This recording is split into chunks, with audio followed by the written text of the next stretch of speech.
Week two. This one's been a hard one for me. It's kind of felt like a breakneck week for me. There's been a lot of stuff going on.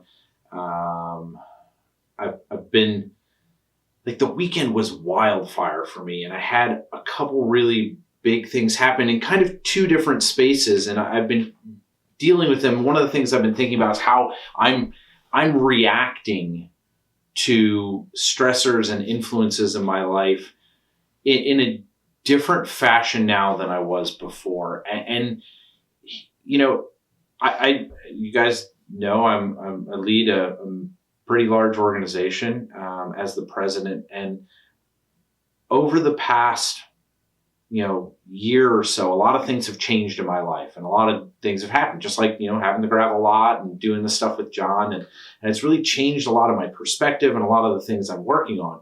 And we had this really big meeting that we had to have to kind of figure out the way this organization was going to be going for the next year, and all these things we've been doing.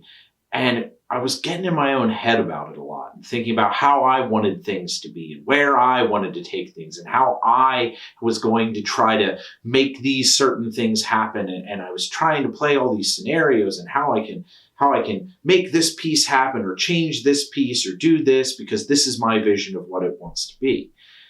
And simultaneously to that, another situation happened with a friend of mine on the internet. And I saw something play out, and it really just checked me where my head was. And it started me thinking about how that control and that desire for control was not the right place to be leading an organization from. How I had to back myself down and really humble myself before the people my job is to serve and represent, all the people who are mountain bike riders in this community. I have to do what's best for them. And the people who I work with are incredible and talented and smart and driven and have their own view and passion. And it's my job to look outward and not try to drive home every single thing that I think is important to me just because I think I know best.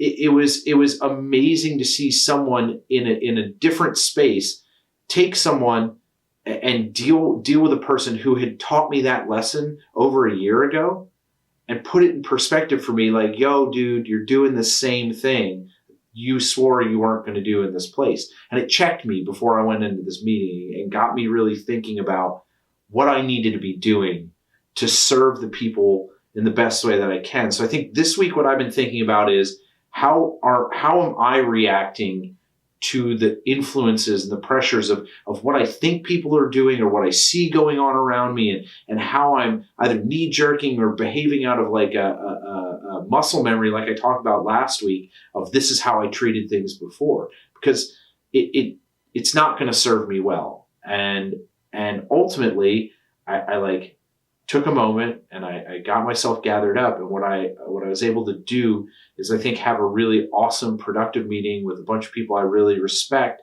and find a new space for me to inhabit in this organization as we keep moving forward, where we're all driven with a similar purpose, trying to make the same thing happen.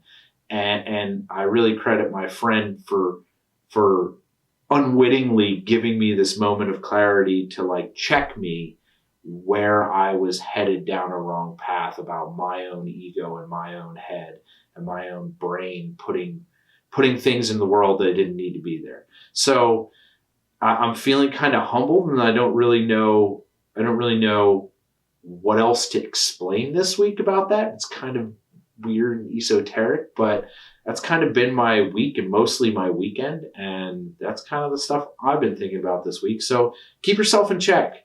Don't get yourself too far ahead out over your skis there. I know it's snowing in some places, but be careful. Peace.